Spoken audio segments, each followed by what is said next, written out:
noch für die Weltton. Und Eigentor noch fabriziert von Helmer, aber Luisinho war der Mann, der zuletzt dran war. Und die verdiente Führung für die Brasilianer. Ausgangspunkt, wie von uns von der ersten Minute an geschildert. Dungas Pass, dann Eli Weltton.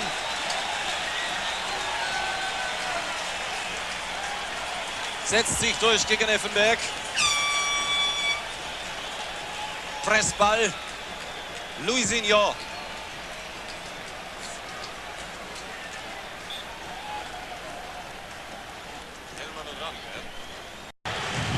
Denn Helmer war hier nur zur Aushilfe tätig, als Aushilfskellner.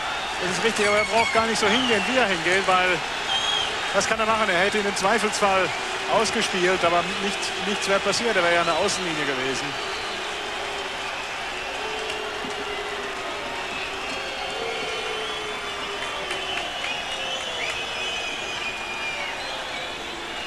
Bleibt nur zu hoffen. Ein paar hat er verschossen dieses Jahr in Italien, Careca. Vielleicht.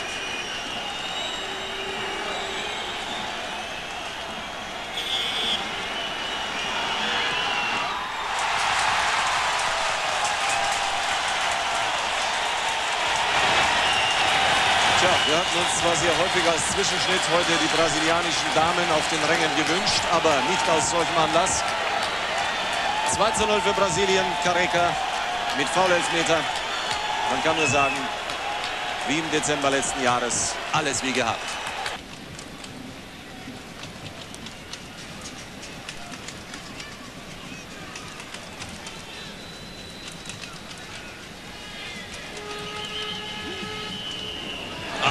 Sensationell gespielt von Careca. Und erneut Luisinho. Aber was für ein Pass von Careca. Fantastisch. Zuckerwatte war dieser Pass. Und Luisinho erneut wie schon zu 60% beim ersten Treffer. Torschütze zum 3:0. Aber was für ein Pass. Mit einem lockeren Außenriss Schlenzer, Marke, Beckenbauer. Die gesamte deutsche Hintermannschaft ausmanövriert. Nächster für die WM.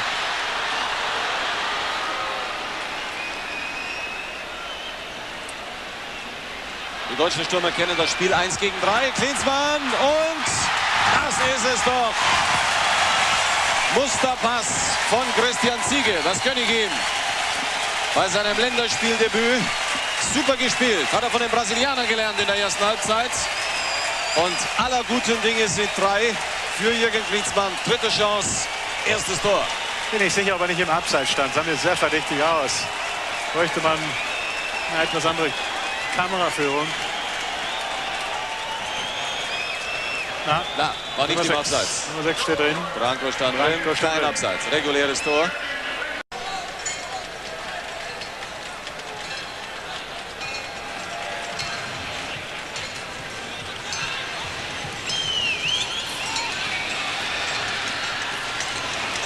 Schulz.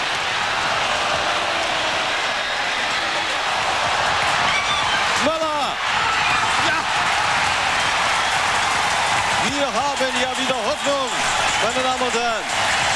Aber das Tor gehört zu 50% dem Michael Schulz. Zum einen stöhnten viele auf, weil er den Ball nicht richtig getroffen hat. Aber er hielt die Birne genau in die richtige Richtung. Schauen Sie sich das nochmal an. Hier zunächst missglückt und der Ball fällt genau auf den Kopf von Schulz. Und das war die Einleitung dieses Tores. Zudem lobenswert der immense Einsatz von Kalle Riedle zuvor. Und dann Möller mit Auge und Übersicht. Und die Welt sieht wesentlich besser aus, wobei ich die ersten 45 Minuten schon aus Lernzwecken mit Blick Richtung Fußball-Weltmeisterschaft keineswegs vergessen möchte. Nur noch 2:3.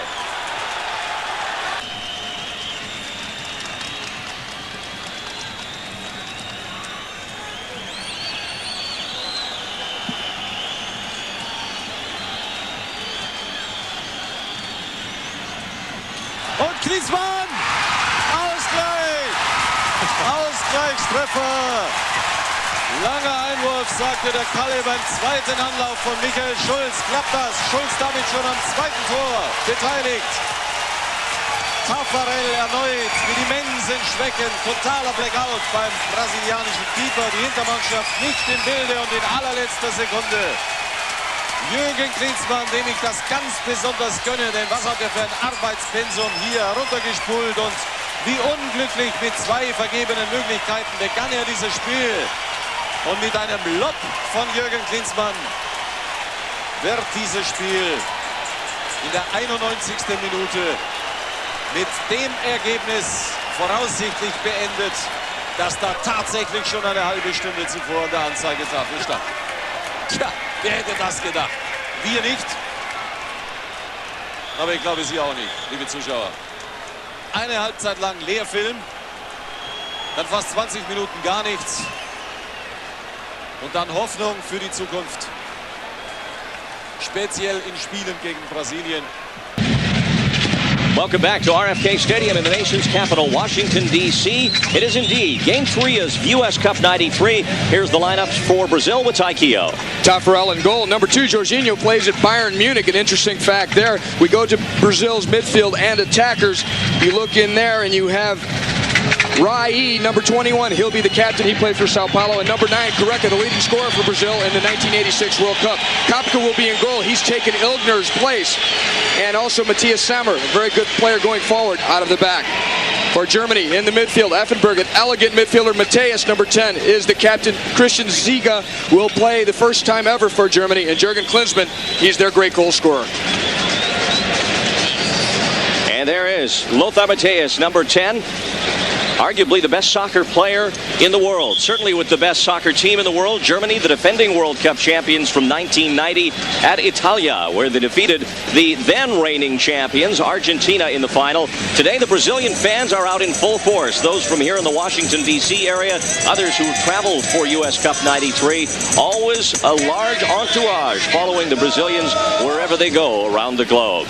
There's Bertie Voets, the former outstanding player for his country, now the head coach of the German national team. He will take them to the World Cup, and it will be the first time for him as a coach as he replaced the legendary Franz Beckenbauer after 1990.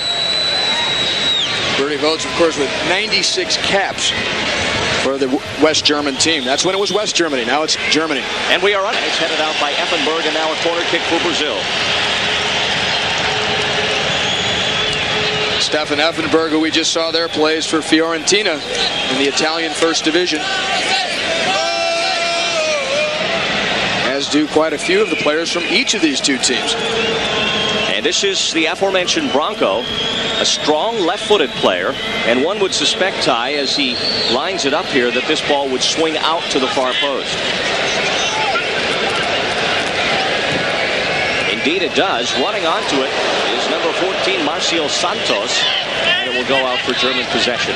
Actually, he bent it just a bit the other way with the outside of the left. He's had all kinds of tricks with that left foot, known for that, especially on set pieces, as we saw there.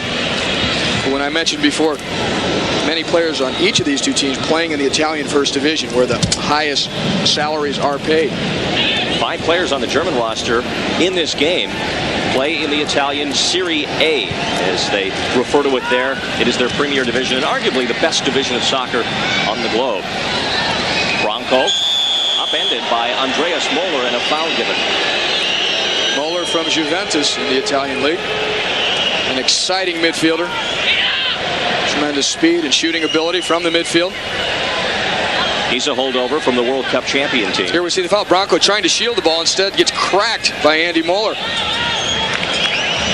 Now Branco wants some support from the referee, feeling the wall is not the sufficient 10 yards back. Wide of the net is punched away by the German keeper Andreas Köpke. Not shy about taking the shot from well outside the area. That was a loaded ball. Branco again. And now taken over by the German. Number 16, Sammer. We're going to see the free kick. Branco, a good run-up, strokes straight through the ball, gets all of it. This thing's picking up speed as it goes. There's some swerve to it. And Kopke gets to it with the fist. He doesn't want to just put his hand behind it because it may go through his hands. In Brazil, and the Brazilians came away with a victory. And here's a break for Brazil. Eli Velton going over Köpke, shot kicked away.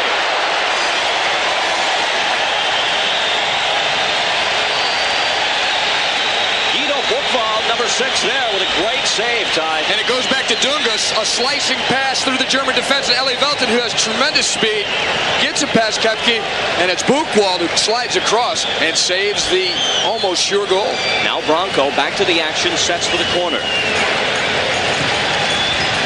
Into the middle, flicked away, now a loose ball and cleared by Effenberg. You're knocking around as they're prone to do. Now a flick left side, Eli Velten gets around Effenberg. Eli Velten trying to battle for it. Loose shot, score!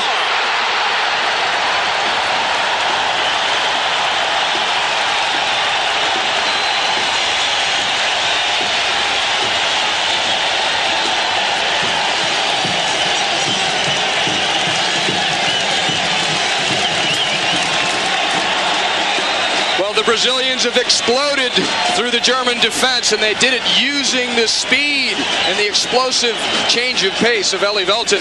The ball played through from Dunga here. We'll see. It played through, and Rai controls it and then splits the German defense. And look at the acceleration by Eli Velten. He's bumped. He keeps his balance, still gets the ball through, and then running onto it is Luisinho, who blasts it towards the goal off the German defender. But the credit for the goal will go to Luisinho, and there's Rai placing it through to Eli Velten, who's on the full sprint, sneaking in behind the German defense. And this ball goes loose. Luisinho will pounce on it here, as we see with the left foot, and it goes in off the German defense. Get another look at it here, Ty. From this angle, perhaps we'll be able to see it may in fact have gone in off of a German defender. It took a wicked spin on the attempt to feed through here by Eli Velten to get past Effenberg right there. And now let's watch. It did, though. I believe it was Buchwald. Yes, I believe you. Well, no, it was not. It was Helmer, number 3, that the ball evidently went in off, which would give an own goal to the Brazilians. Back to the live action inside the penalty area, and the Germans now trying to get an attack going. They trail 1-0, and we are early.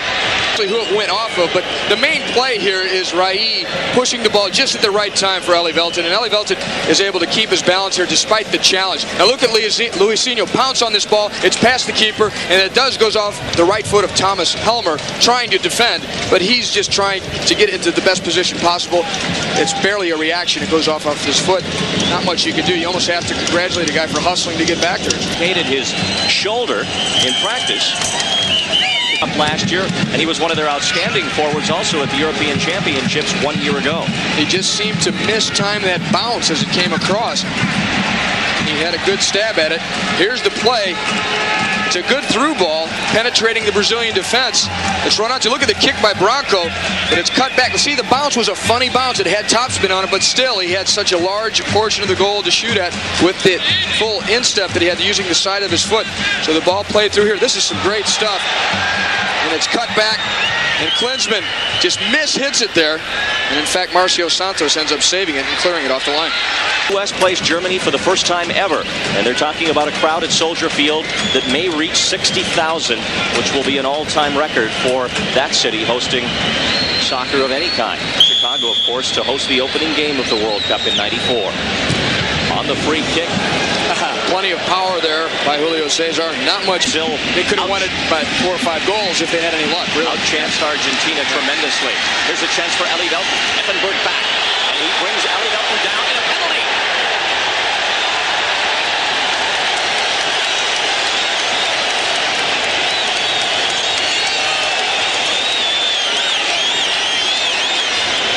It's Jürgen Helmer.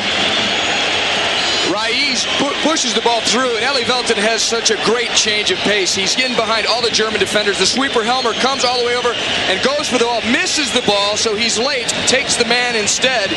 The penalty is called, and it goes back to something I mentioned a moment ago. Can the German defenders, who are tall and long-legged, deal with the quickness and change of pace that the Brazilian attackers possess? And in that situation, Helmer could not, and ended up causing the penalty. We look again, the captain Rai slotting the ball through nicely with the outside of the right foot. It's a perfectly paced pass. Eli Velten, with that extra little burst of speed, gets past Helmer, but then gets the ball past Helmer, but then Helmer clips his legs, and we have the penalty about to be taken by Careca.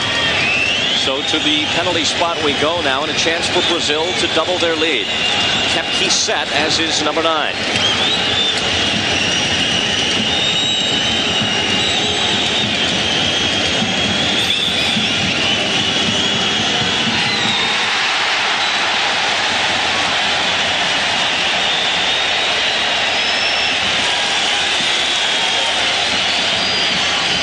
crowds of Porto Alegre last December, where Brazil outclassed the reigning World Cup champions Germany by the score of 3-1. It's 2-0 here now. Here's Careca lining up the penalty, and he gets Kopke to go the wrong way and sends it high, in fact dangerously high. I'd like to keep a little bit more down than that. Careca looking casual as he approaches it. A little bit of a fake.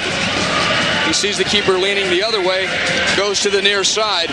But a gutsy call by the referee in some respects, because when Eli Velten breaks through, he doesn't have a great chance to go to goal. He's out on the side of the penalty area, but I give the referee credit for making the call anyway. 2-0 Brazil. Here in the first half, you see time gone in the opening 45-minute session. And Careca really could have changed the face of this game at that point and tied it up. As it is, the Brazilians with a 2-goal lead. Ball through and a chance for Brazil. They score! Luisinho!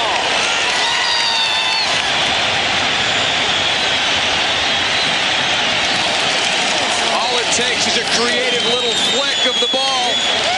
And this time it was Careca, in fact, who set up Luisinho. Just a beautifully conceived play again. They have so many ideas in their attack. The ball slipped through here, played back. Look at this, total composure on the ball. Now this is the flick by Careca. Luisinho's on the sprint. He's not offside because when the ball was played, he was still at least even with the last back.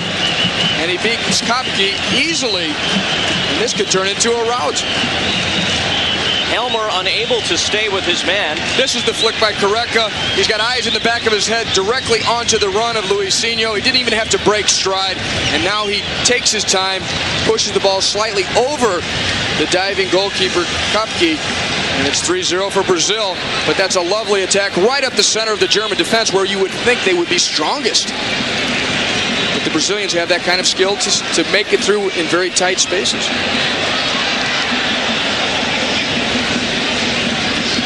Kopke with, again, little chance. Now the guy's all the way through. He's got time to look up. Well, for fear of exaggeration, this is a rather shocking result so far. Certainly Brazil capable of this, but one wouldn't have expected the number of goals so early. Now, the Germans renowned around the world for their discipline, for their organization, and their ability to play a solid 90 minutes without any sort of lags in their play. Just get to the half where they can collect themselves. Another chance. Punched away. And Kopke will control after the run through by Valdeir. Another illustration, though, of Brazil's timing on their runs and on their passes. That ball played exactly at the... I can't even remember Mateus with possession for much in that whole first half. Ball through. Far post chance for the Brazilians, and Effenberg that time gets the job done. But again, they go to his side. And you know who's lurking back there is Eli Velten, who we just mentioned. Great quickness shown initially, bursting through by Valdeir. We see him breaking through. Now, whether he's shooting this or he's just making sure he gets it to the opposite side, either or. But you see Effenberg about to slide to clear it away. If he doesn't slide, you'll see it better from this angle. If Effenberg doesn't get a foot to it, Eli Velten's there to close it in. On a 6-1. So there was a little anger in their step after the loss. Chance for Brazil. And a foul up at the edge of the box. Chance for the Germans, rather. But perhaps the best attack we've seen today, with Mateus bursting through midfield, beating two players on the dribble, and then playing the ball forward. Riedel down and hurt. Into Riedel, and Klinsmann was onto that ball as well. We see Riedel trying to bring it down, and he's nailed from behind and jumped upon by Marcio Santos. Julio Cesar was there to cover too. It was a foul. But at the outside area of the 18-yard box. Definitely outside the box. And we see racing back. See, there's the elbow and shoulder of Marcio Santos going into the side of the face of Riedel, and he hits hard. And now the free kick for Germany, and it will be from great position, 18.5 yards out. And this is where they miss Thomas Hassler, their best free kick artist. He is not with them, back in Europe with his club, and this is an opportunity that you know he would be behind the ball on. This is the kind of ball he was able to put in during the European Championship 1 year ago to win a game. And he's busy, of course, with Roma in the Italian Cup final. And he's not available to the German team today. So if they're missing players, he is, at this moment, the most critical of the three that are not here. Moeller lines up behind the ball. Mateus over it. Now Mateus wants more time. He wants 10 yards, too.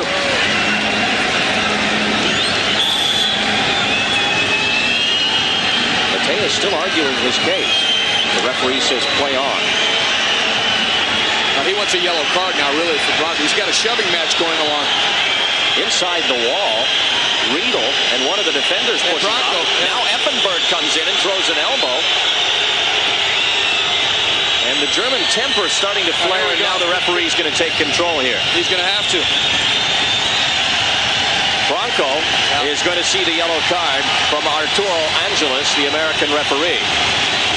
Just angling for position. Actually, he was bumped initially by Effenberg. Now he steps back into him, trying to act the innocent, but something had to be done there. And it continues inside the wall. You think these guys don't care about this game? Shot by Moeller, blocked by the... Saiga. So for Klinsmann. Goal.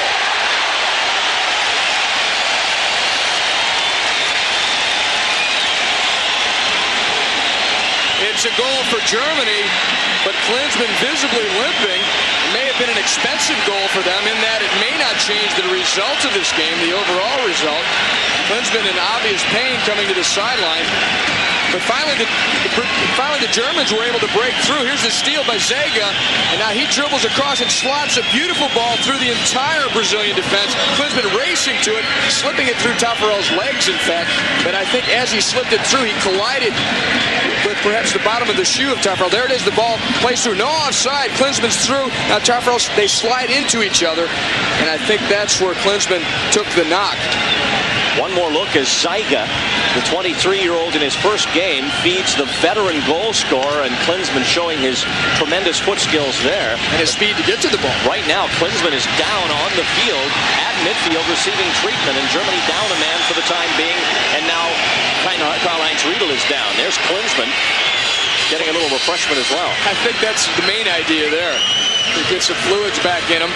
So maybe he can come up with another performance, as we will see here. As Zega, the young player making his debut, just slots the ball through a very small hole in the Brazilian defense, and Klinsmann, using the outside of the right foot, is able to slip it through the legs of an on-rushing Tafarel. Klinsmann returns as he has just netted his 14th goal for Germany, and this is 49th match, so he'll reach the half-century mark against the U.S. Sunday. That man, Lothar Matthäus, will play in his 100th match against the U.S. on Sunday at Soldier Field. Effectiveness of a player like either one of them, Moeller or Matthäus. And now an injured German in the box. It is Saiga. And he's favoring his left wrist. And that likely won't keep him out of the rest of the match. Well, there are some scattered in the crowd here, German fans, but it has been decidedly a Brazilian flavor to the atmosphere here today, and they have certainly given those people back all the entertainment that they paid for with a 3-1 lead. Well, two of the more exciting performers on this game for Brazil have gone off the field now. L.A. Velton as well as Valdier. We've got some new guys in there. We see the foul situation where Zega was pulled down and pretty much mistreated. He injured himself bracing his fall.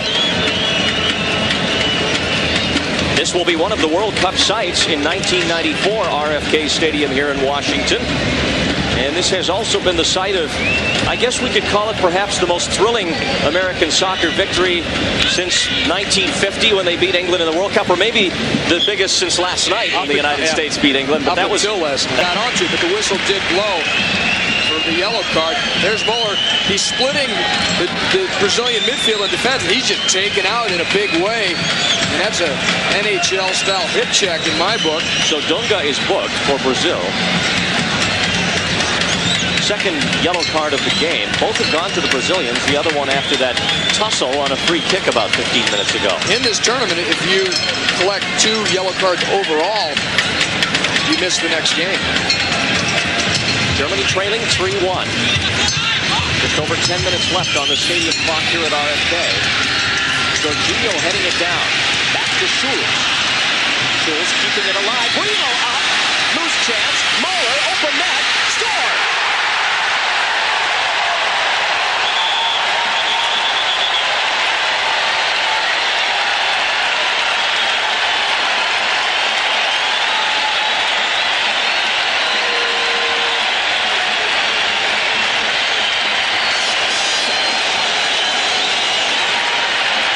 In the 79th minute, Andreas Muller makes it a game again. It's 3-2. And it has become a different game. The Germans just really trying to send the ball up high, use some of their height advantage. The attack here really looked to break down, but the deflection is in their favor. Look at Riedel, he's so good in the air. He kept the play alive, and then Muller stuffs it into the opposite side. Taffarel diving after it, not getting there or not able to reach far enough to bring it out. I believe Taffarel got a touch of the ball. Let's look again. We'll have a better angle here. There's Riedel. He really causes the goal by contesting the ball with Taffarel, and he did. The touch on the left hand of Taffarel was not enough to keep it out of the net. He just changed the direction of it a bit. Look at Riedel. That's some courage to be able to go in on that type of situation. Goalkeeper fisting the ball, and coolly to the other side. He knows Taffarel cannot get there, at least not fully outstretched. And it's a 3-2 ball game. Almost a missed kick by Schulz, and then the fortunate bounce back to him. Right, and if Riedel's not there, Taffarel probably just collects the ball, scoops it in, and holds it. Well, this changes everything. Still 9 minutes to go. Here come the Germans again. Sturms on the right side. And to their credit, the Germans really like the English, known for never quitting, fighting, battling, and they got back into this game. Schulz for Riedel. He'll play it for the corner kick. And the experience of Karl-Heinz Riedel deep against Julio Cesar. And now the Germans with a chance to tie from the dead ball. They spent a lot of time working on these corner kicks yesterday, did the Germans. Pressure over the ball. Pressure mounting here. This is a dangerous situation. We're underneath less than 10 minutes left in the game. The snipers, as in Karl-Heinz Riedel and Klinsmann, playing well back in the box as Nonato comes on for Brazil. In swinger, bobble, off the crossbar. A foul called in the confusion there. And there's Schulz. He caused all the problems just by being 6'5" there. Put the ball off the crossbar. Taffarel having a problem dealing with Schultz's height.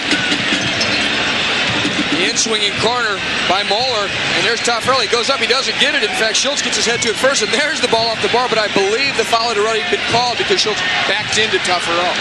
Back come Brazil. Almir trying to feed it through for Luisinho. Now Jorginho wide. The Germans, it seems, must score here on this next trip down. This will go back to them on the near side throw.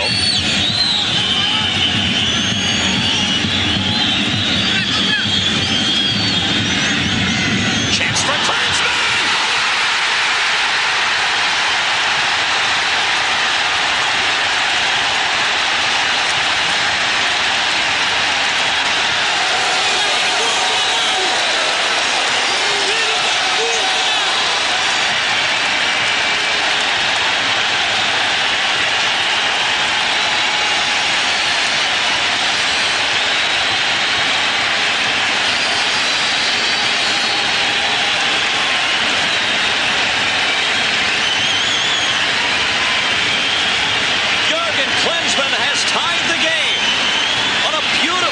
Executed header on the throw-in from Michael Schulz. And Klinsmann, with his second goal of this match, electrifies this huge crowd here at RFK. Schulz with the throw, misplayed by the Brazilian defense, and Klinsmann, the great goal scorer such as he is, able to head it over and pass Taffarel. Unofficially, this is in the 89th minute. And what a turn here in the second half. And a brilliant third game here at US Cup 93. And now the Brazilians come back as Cafu goes deep. A 3-0 deficit, and the way Brazil dominated, a seemingly insurmountable deficit has been erased by that man. The star from AS Monaco now in the French First Division, and a star today in his homeland of Germany, Jürgen Klinsmann. And you can change all the headlines.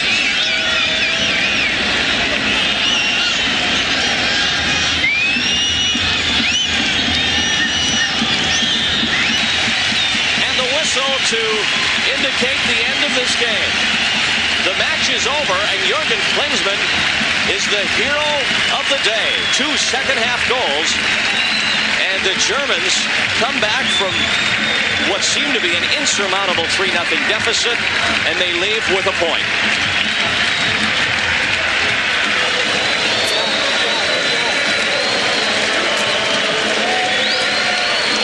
So Klinsmann and the Germans go into their game against the United States uplifted. The final score here today at RFK Stadium in the nation's capital, Germany. Talking to Fernando, I wonder? Mateus to take the corner. Viola in trouble as the ball across. Oh! It looked like it was in, and it is. It's a goal. A goal for Germany off the corner kick. I don't know, Rick, I think Tony Meola may have been impeded going for this ball or ran into Schultz, but he didn't get to it, and I think it was really his ball. Let's take a look. I think Tony simply misjudges this ball because it goes over his head, and now he's off the line. He's helpless. Ball deflects off of a couple of players, gets in past the goal line. The way the rule is that once the ball has crossed the line or crossed the plane that exists with the line there, it is in fact a goal. It was right on the line. It looked like it. Klinsmann, Jürgen Klinsmann, now with his third goal in 2 games, puts Germany in the temperature of Washington last Thursday. So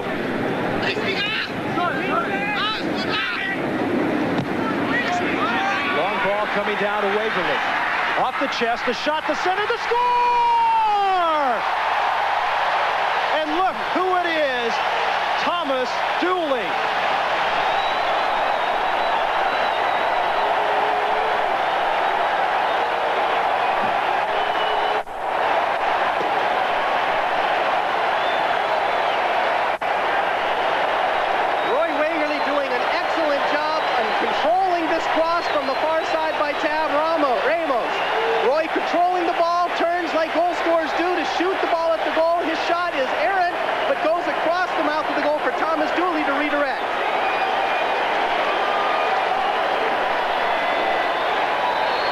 Excellent control by Roy Wagerly. His shot across the mouth of the goal. Thomas Dooley doing what he does so well, Seamus. You mentioned it, timing his runs forward. A tremendous run by Dooley, getting by Guido Buchwald, who was the sweeper. He outpaced him, victimized Germans, and the Germans had 10 players on the field at that point because the injured player, Bein, had not come back on. Out into a general area, Rick, not at a specific player. And that's what the United States team has to do, because you can't keep giving the ball back to Germany. They'll come at you like nothing you've ever seen before. The long cross over to Segui. The header, the score! Riedla! Well, we talked about his ability to use his head, but we talked about it in conjunction with his jumping ability. Well, there we saw his diving ability. Riedla is just a goal scorer by instinct, and you serve it anywhere near him, he's going to get a head on it, a foot on it, and Tony really with not much of a chance there because a terrific diving header from Riedla. Seamus, what you want to do as a defender is always keep yourself between the man with the ball and the guy you're guarding. John Doyle lets Riedla get inside of him, therefore getting a beat on the ball and able to direct it on target. And Seeger with a very high-quality service in here, and a wonderful diving header. Just a class. Possession today, Rick, has to be 2-1 in favor of Germany. Which is exactly the way that they like to play, Roger. They want to keep control of the ball. They want to work their game plan with possession, and they're doing an excellent job. Kohler, the shot, the save! Score! Riedla!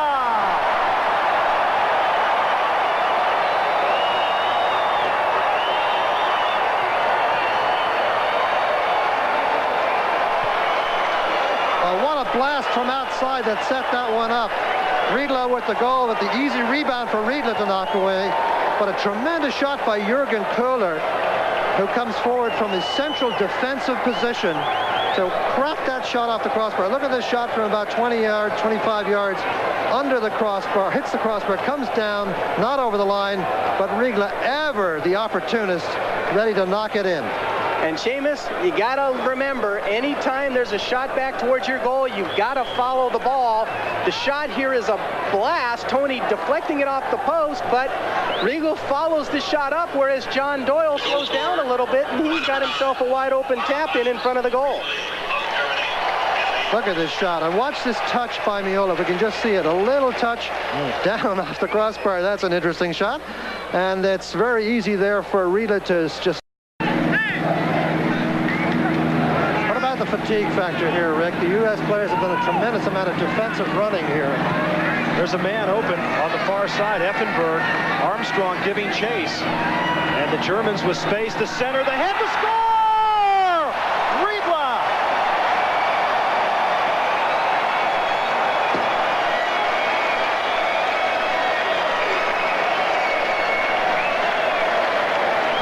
Well, if you're going to be able to execute like that, defenders have got to be a little bit more controlled about their runs and their tackles and so forth. Miola had really no chance there. But look at Effenberg, wide open, once again ghosting through at the back. Nobody tracked him down. Armstrong comes over, doesn't get close enough to him, and once again nobody trailing Riedle closely enough, and it's an easy diving header for him. Armstrong goes over. He's in a lot of trouble here because Effenberg has the skill to go around him, so he slows down. Instead, the quality cross, and Riedle just beautifully nodding it home for the fourth goal. And Seamus, also important to note is that John Doyle leaves his man, gets caught trying to track both the ball and the player. Riedle ends up setting him up. Euro Tourism, Illinois, don't miss it. And by Budweiser, fresh, pure, natural, proud to be your bud. The next segment of the game is presented commercial-free by World Cup USA 94, and it's a goal by Ernie Stewart. Don't miss it for the world, folks.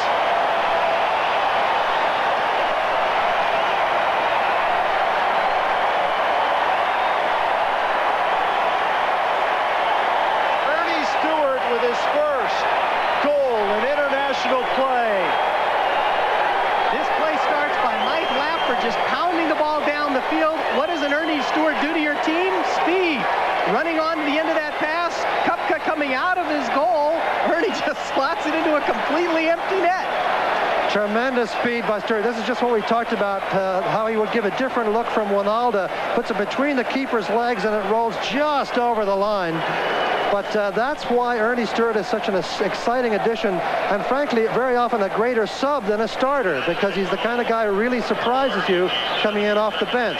Great ball from Lapper, but a superb run by Stewart, very composed, which you got to have that composure, and just nudging it over the line there.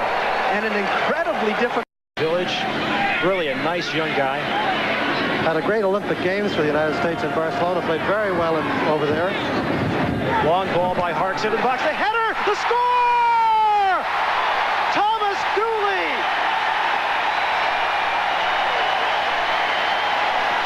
Unbelievable. Kupka says it didn't go in, but it sure did go in. What a day for Dooley. You know, Roger, the German press at halftime were saying the final score will be 5-1. Now the chant, USA. John Harks on the crosser. He plays it just long towards the back end of the goal. Thomas Dooley putting all kinds of power on that ball with his head, generating sufficient power to beat the goalkeeper from almost 15 yards away. And a perfect header because he heads it down towards the goal line, which is difficult for the keeper to get to. So he has to get that bounce. It's almost impossible to get there and keep it out. Unofficially, the 80th minute, Thomas Dooley's second goal of the day. And boy, that was a big-time play right there from way out in the box. That's huge, and the angle that we've got here doesn't quite show the ball crossing the goal line, because it is not important what the goalkeeper does. It is Jetzt aber Effenberg.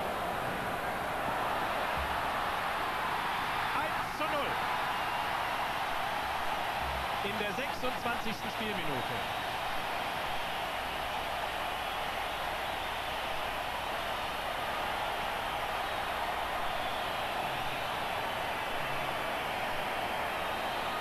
Hier sehen wir es nochmal. Mit dem Außenriss durch die Beine. Durch die Beine des Torhüters Nigel Martin. Verrücktes Fußball, die haben die Riesenchance. Gegenangriff ein. Die Engländer gingen ganz schön zur Sache. Des Walker. Eschenberg liegt noch am Boden. Ins. Doppelpass, sehr schön.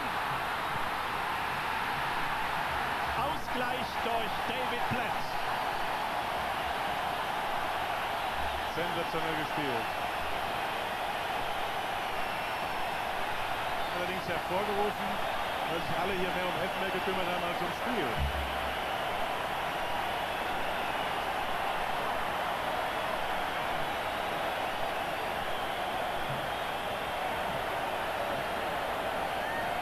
In der 31. Minute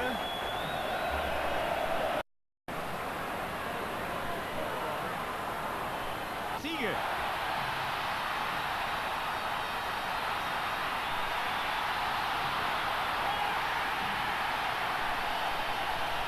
Da macht der Klinsmann doch sein Tor, das aber zu 80% Christian Ziege gehört.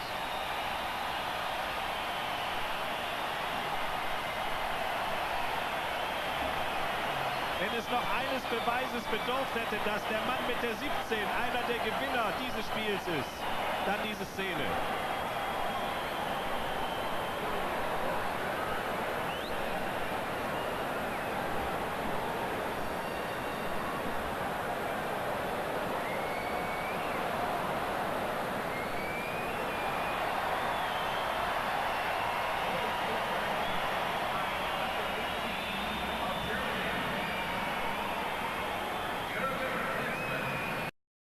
Muller again.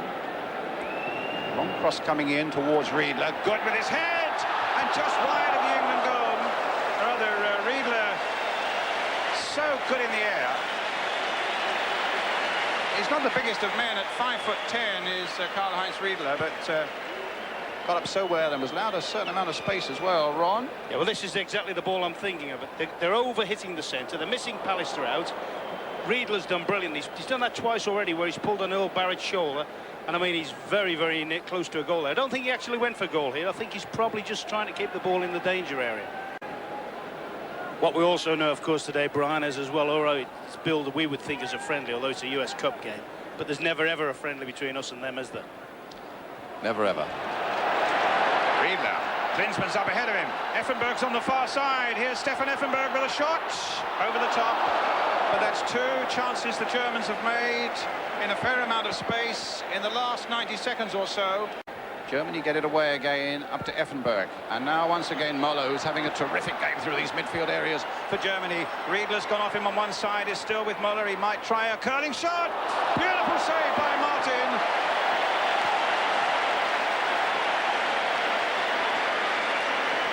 But great attacking by the Germans. Barnes into Platt. 25 minutes gone, 0-0. Nigel Clough. Merson now away on the far side. He gets to Platt, and just over the German crossbar from David Platt. The little jump at the end of his run there showed that he was annoyed with himself because he'd worked a wonderful position. And a good cross in, and a clear header. It was a much more difficult header that he scored with against Brazil, but...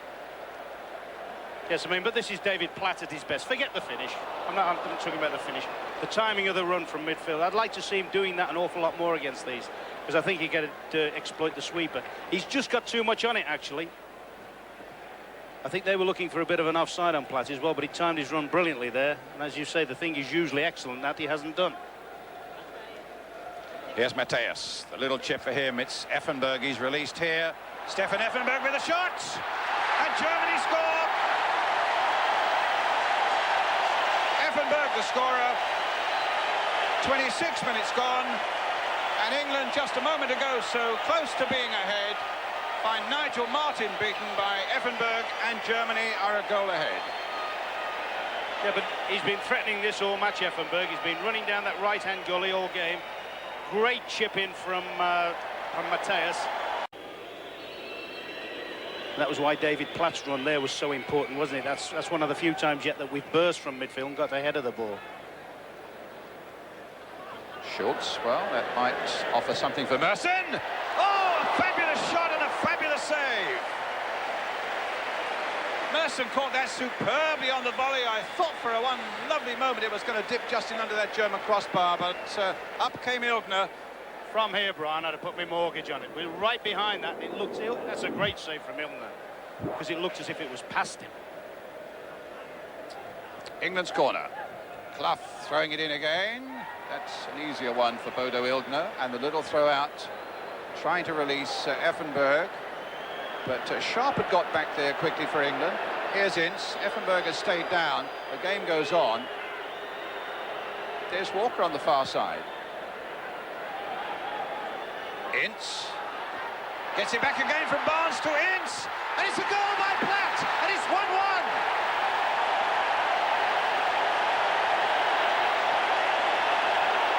A super move by England, thoroughly deserving a goal, and David Platt once again right on the end of it. Some excellent work by Ince, but teamwork from first to last. Ince's ball, Platt's finish, and England level. I think that might be the best goal England have scored during Graham Taylor's reign. Some delightful passing led up to two great 1-2s with Ince. And here he just measures the ball across the face of the goal. And David Platt doing and atoning for what he should have done earlier, but doing what is the best in the England team at, arriving in the box. Absolutely ripped the German defence apart. A wonderful goal for England. Barnes again, trying to hit a ball through for Merson, and also for Clough in there. Buchwald for Germany gets it away up towards Effenberg. Barnes again with a header, finding Paul Merson with it. Merson in turn finding Paul Ince. Ince from long range maybe.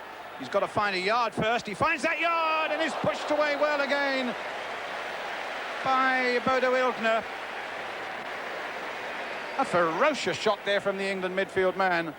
Yes, good positive play. He's looking here actually for an outlet. He's looking to pass this off, realises he's not got one and says, I'll go myself. And as you say, Ilgner's made a very, very good block on that. So, corner for England. It's with Barnes. It's with Sinton, and down at the post again goes Ilgner.